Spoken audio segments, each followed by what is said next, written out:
PJNet.TV Part 2.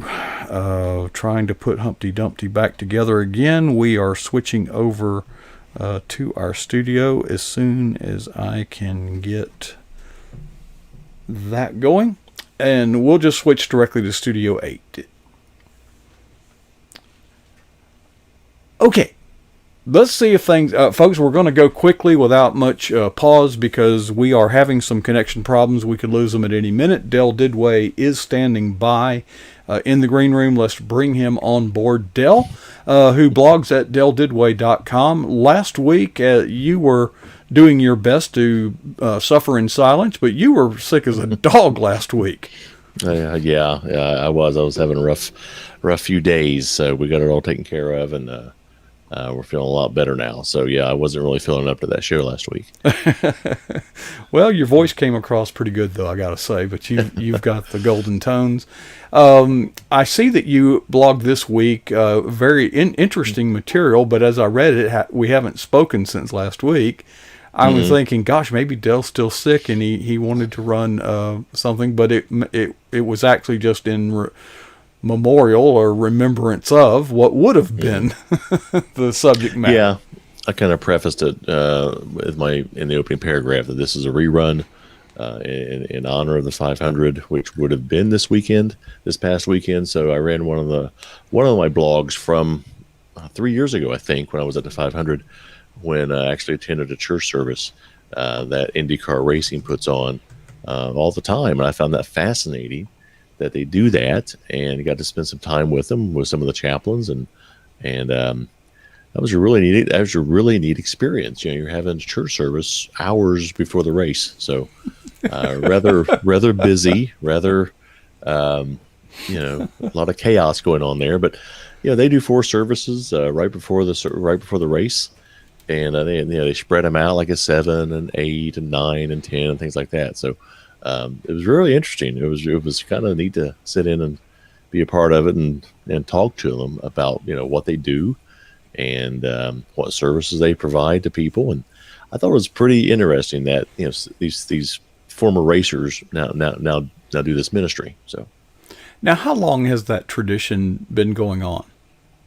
He told me Jason Holt, who I met there, who was one of the ministers there, said he'd only been doing it for about 3 years, but I think IndyCar Ministries has been around for quite a while and trying to get their word out, trying to do their part.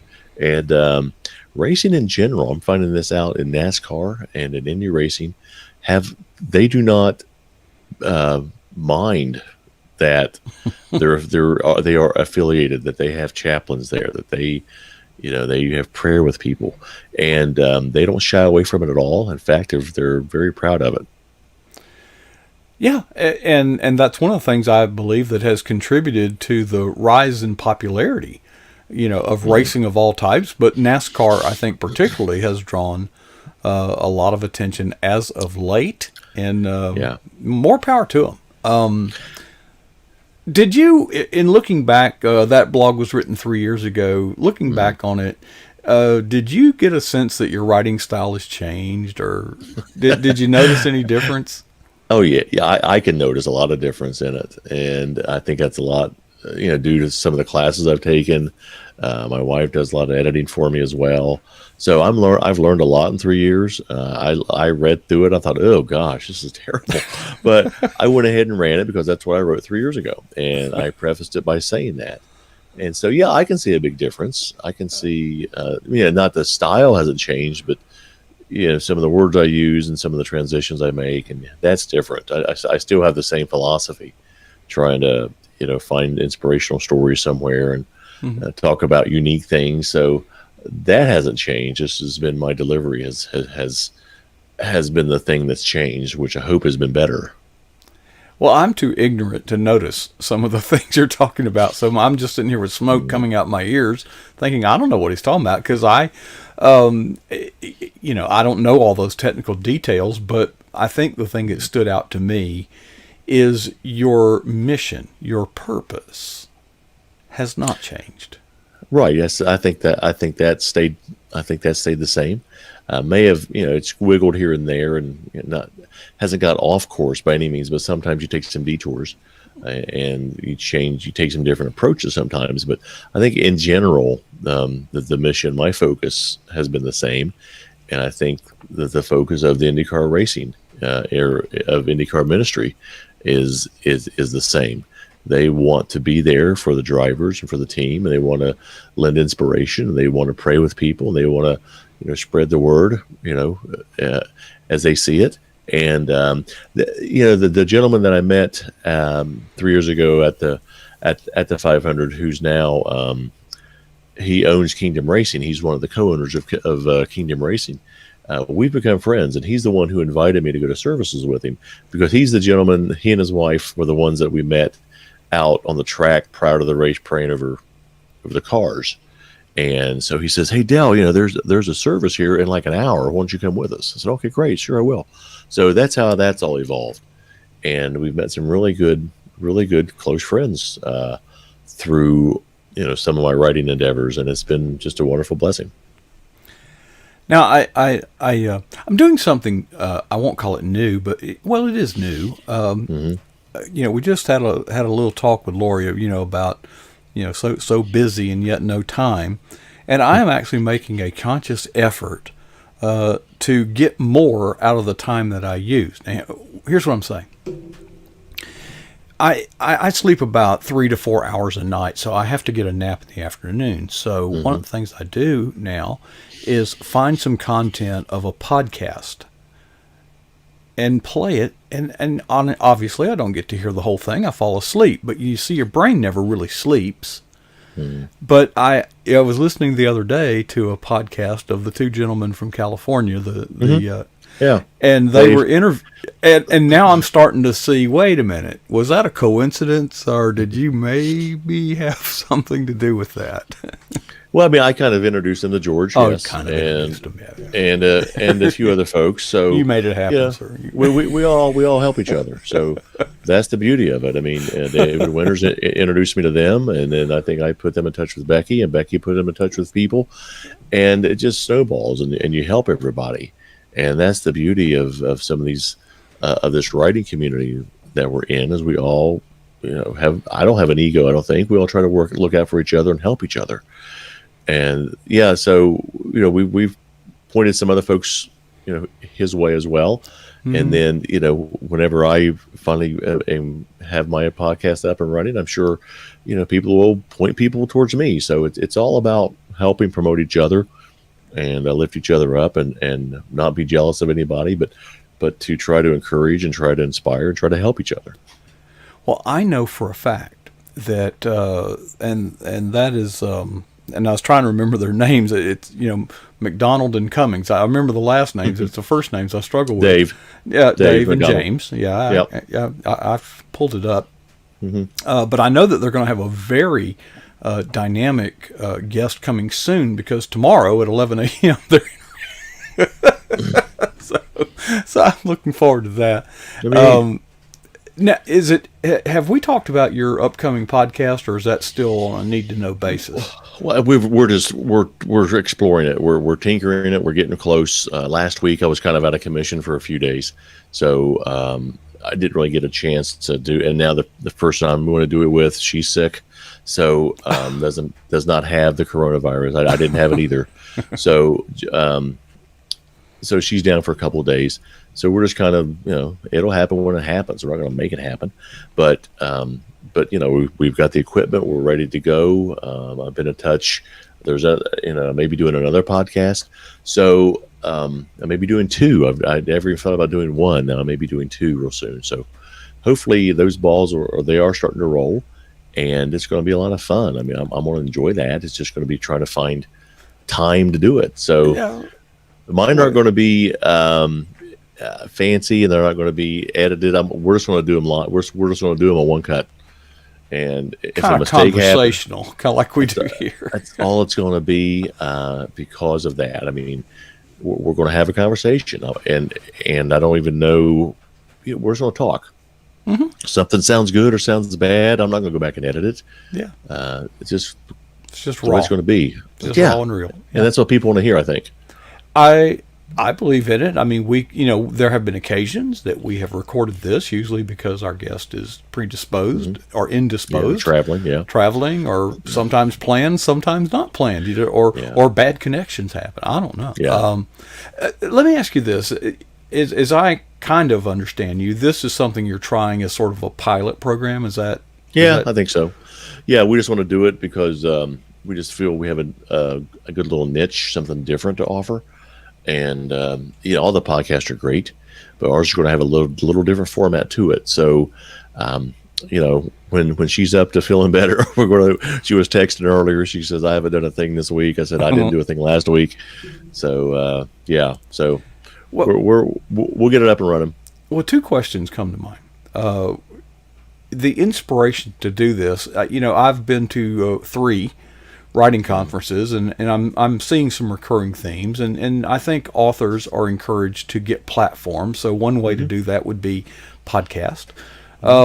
Is that the inspiration? Is it sort of a practice what you preach type thing, or was it something a little bit deeper than just complying with orders from on high or whatever? No, nothing like that. I just have I've been thinking about it. In fact, I've talked to you off and on for quite a while about just starting to do one, getting some basics for it. I just kind of have a unique idea that I want to put out there. And so platform's good. Yeah, I'm not doing it for that.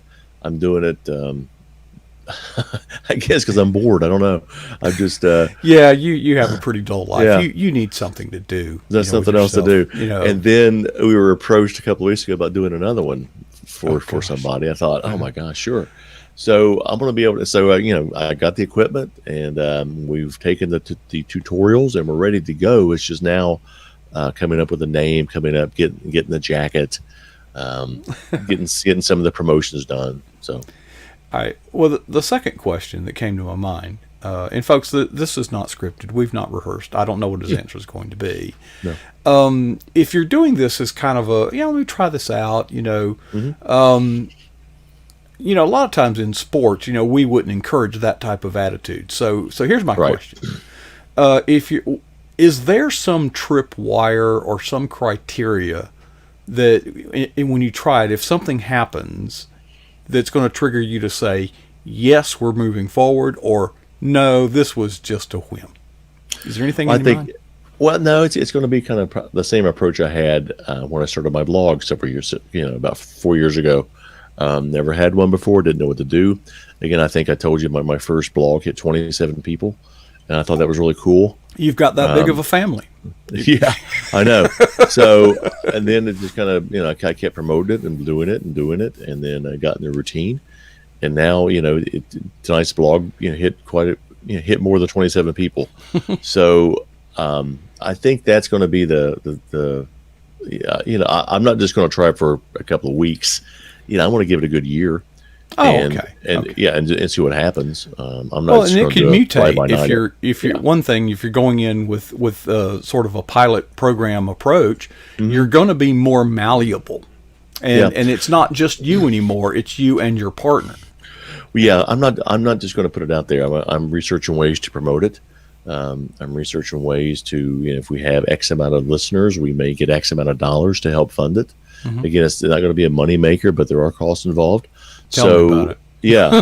So we're going to look at analytics. We want to put out a good product, and we think we do have a good product. So that's why we're kind of not just rushing into it. We're going to make sure it works. We have a novel theme, a novel idea for the podcast, and so in fact, the person I'm doing it with has a very big Facebook following, and we're going to start promoting it by putting out a name, like here's 4 names. Why don't have all her followers vote for it, and then that kind of gets some interest going. And I'll do the same thing out on Twitter. Hey, I'm doing this podcast. Here's 3 or 4 names we've come up with. Which one do you like? And that gets some interest going, and gets people gets their curiosity just a little bit raised. So I think we're going to try to get an audience before we actually launch. So I think that's called buzz. Yeah, I think so. Yeah, and what if now? I mean, you've got these ideas in your head, creative wise, for Yeah. images and the covers and the jackets, all the media, the stuff, the icing you put on the cake. What if that survey comes back different than you're anticipating? I'll just do what I want still, but I'll let them right. I'll let them think they had something to do with it. Well, I've been in radio, and I have news for you folks. Back in the day, I used to always, you'd listen and they'd have, we're taking you requests, and I'd get on the phone and try to get through and all that. Well, once I got in radio, I found out that really is just, that has nothing, the programming is determined ahead of time. Okay. Right. And of course, whatever song would have played next anyway, you just say by request. I hate to put a black eye on the broadcast industry. I'm just telling you the truth. It just helps the audience feel engaged when in fact they're not. Yeah, exactly.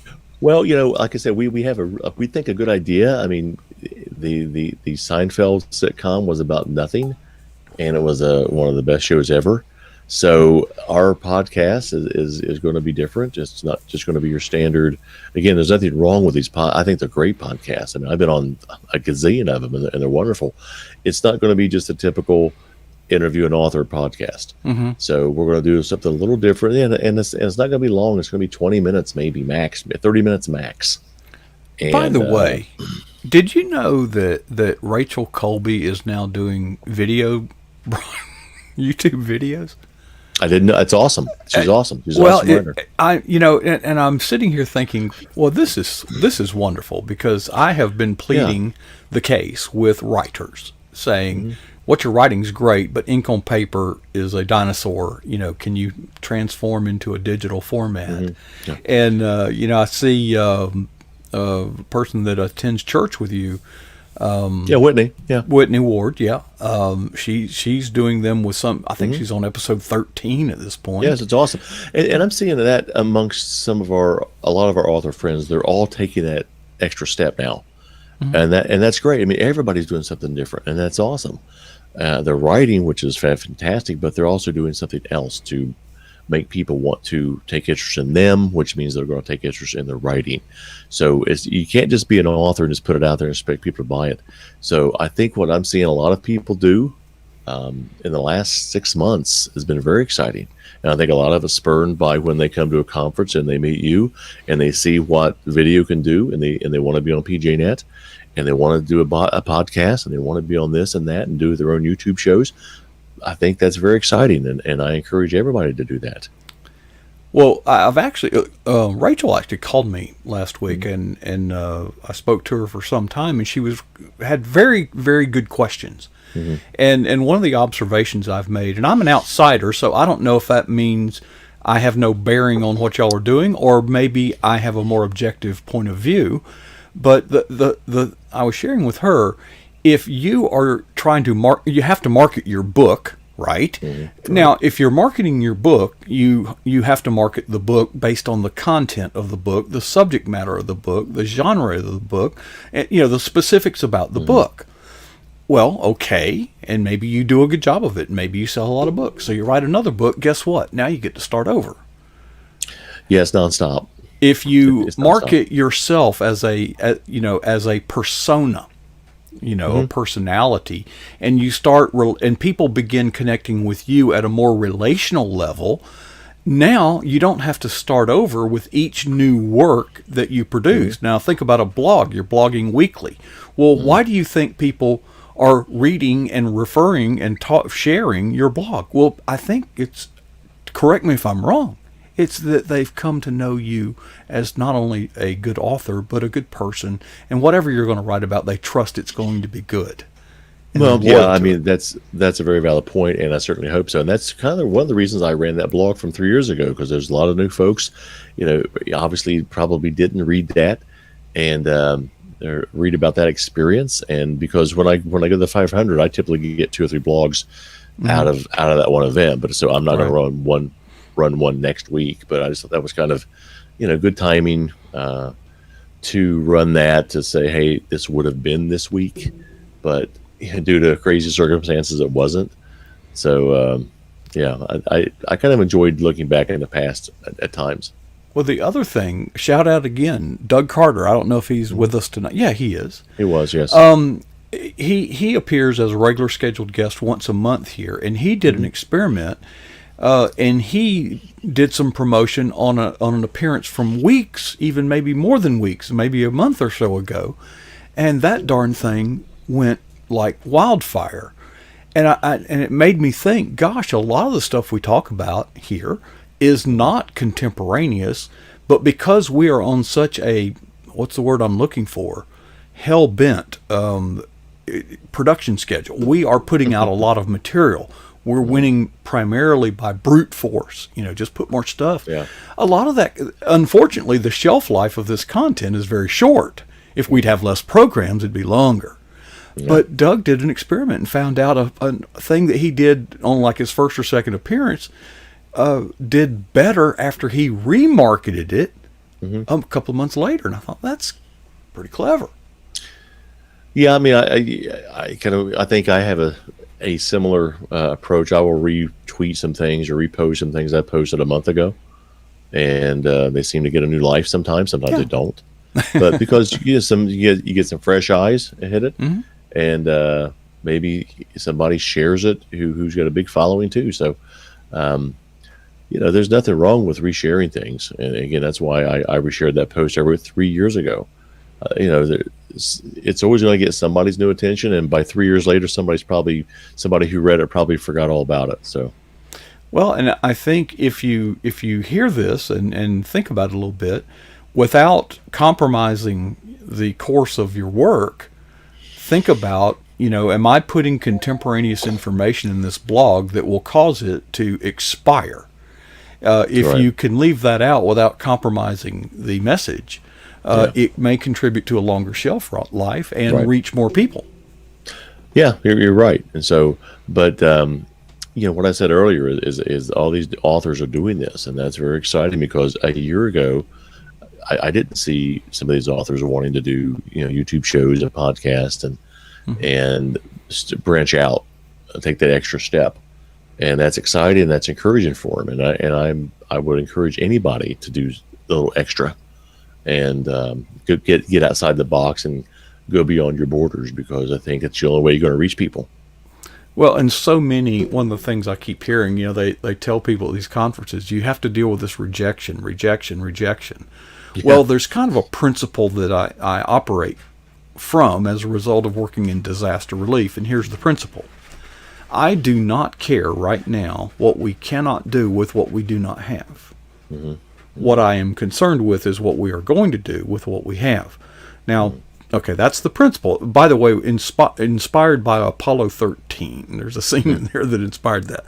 So I think that principle would apply. So many people are waiting and going through countless rejections from publishers, and they're waiting and they're waiting and they're working. They're not just, sitting around twiddling their thumbs. But, what you can do right now, you don't need a publisher to accept anything if you want to write a blog. If you want to get on YouTube, right. You can do these things right now, and they will. Another shout out.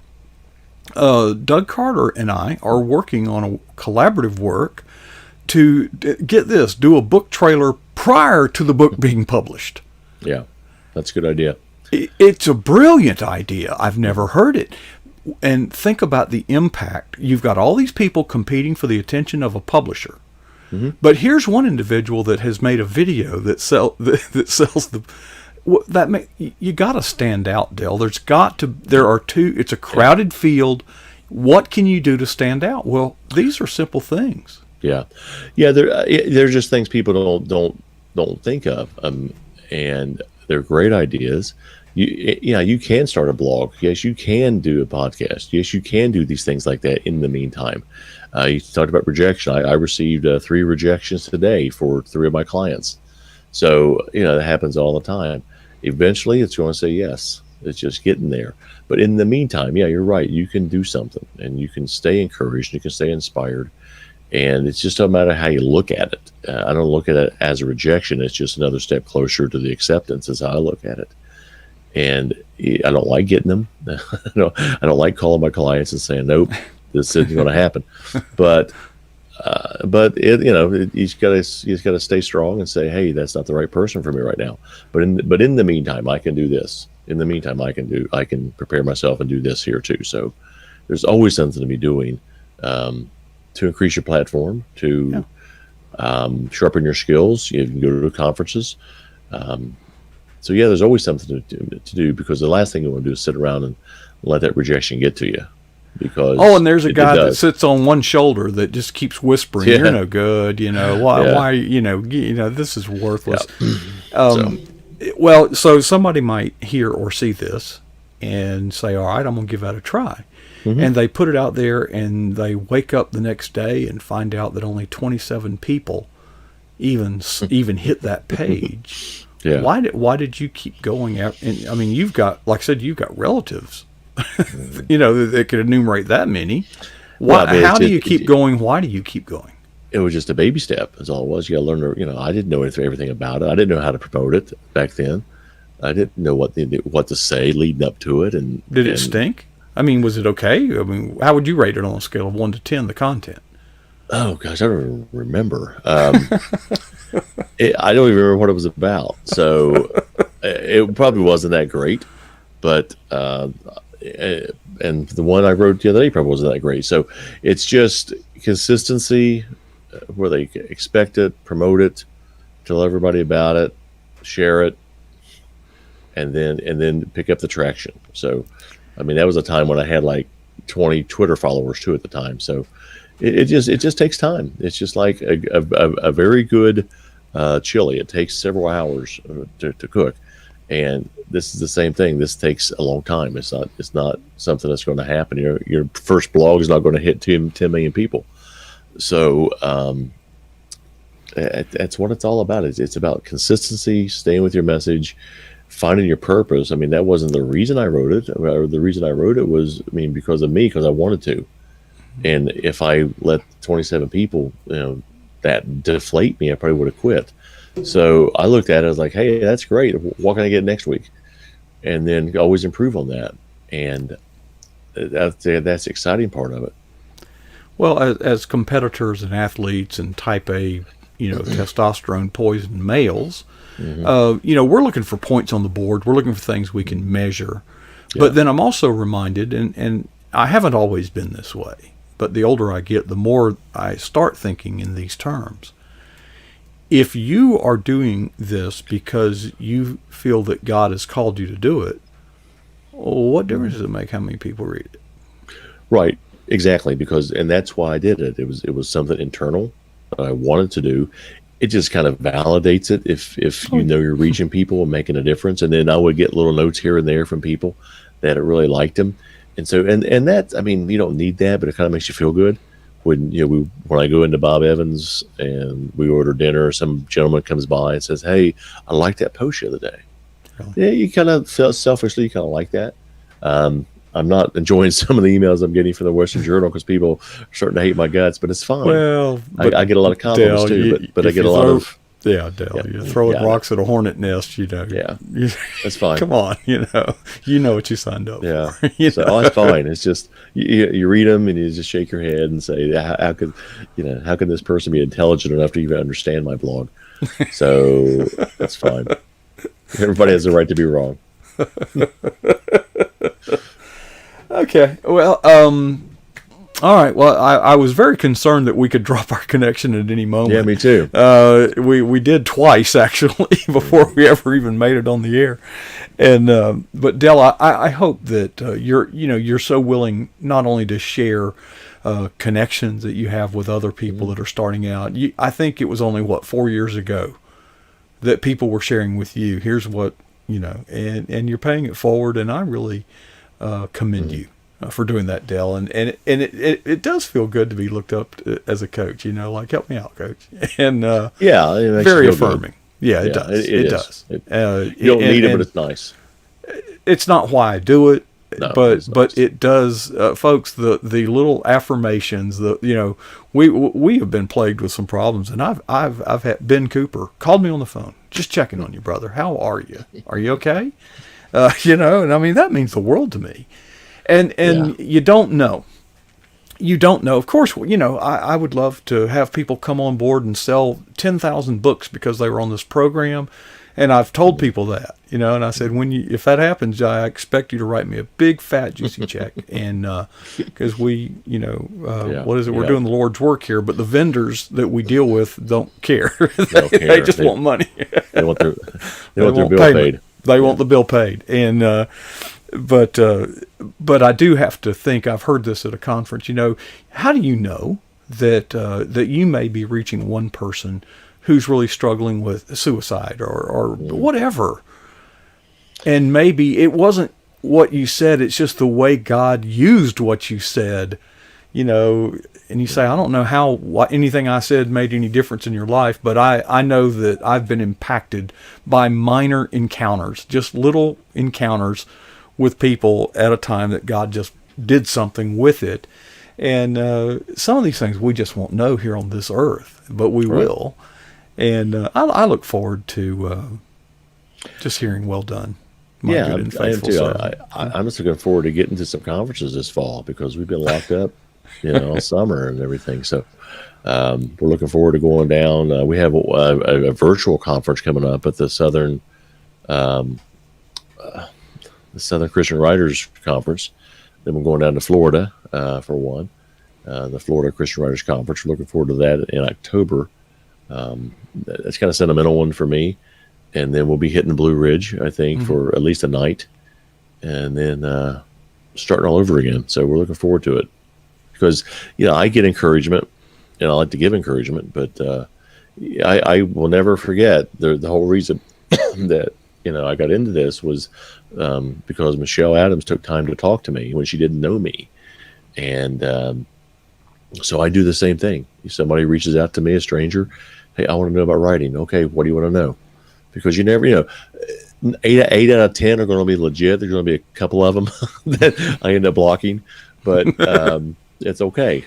It's okay. So you always try to help and you always try to encourage, because I was in that boat 5 years ago.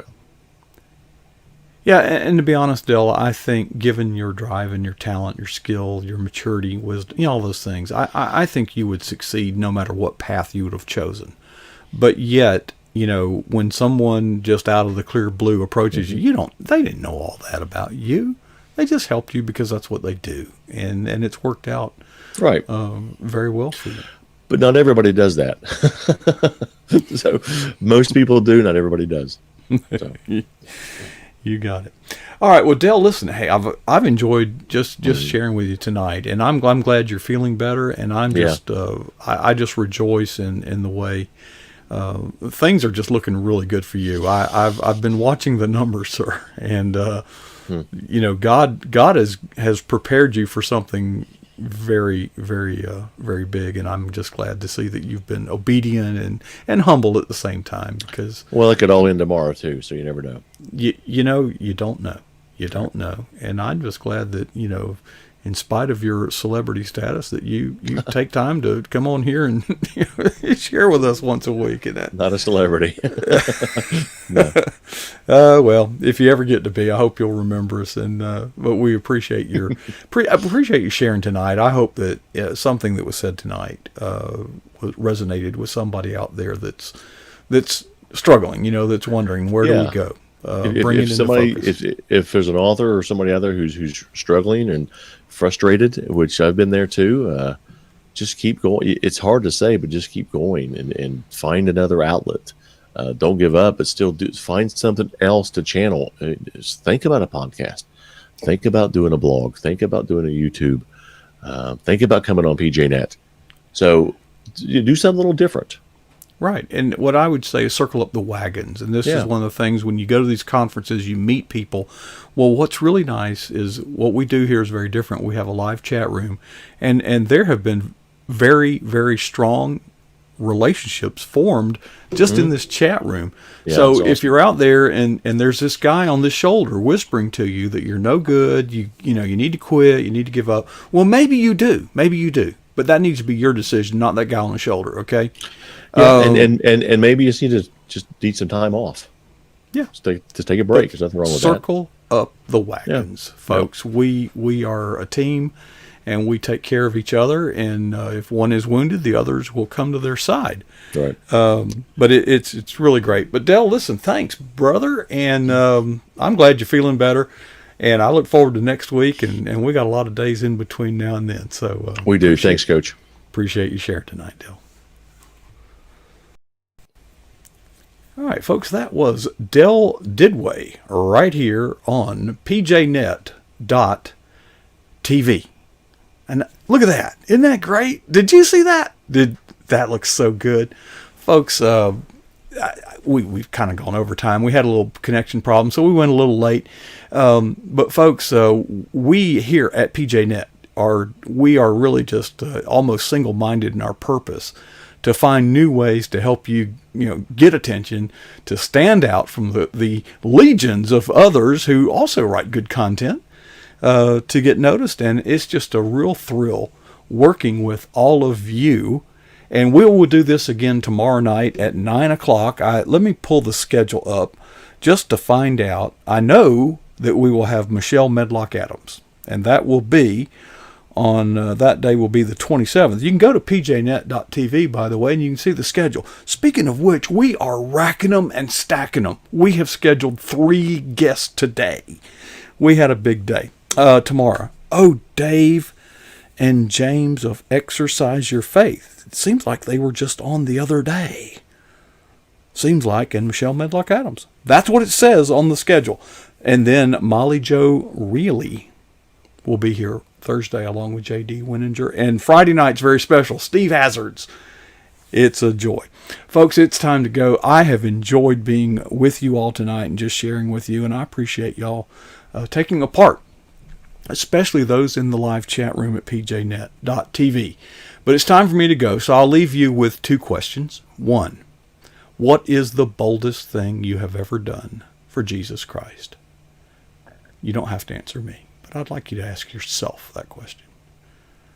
And then the second one is, well, when was that? You see, the challenge is to never be satisfied with either answer.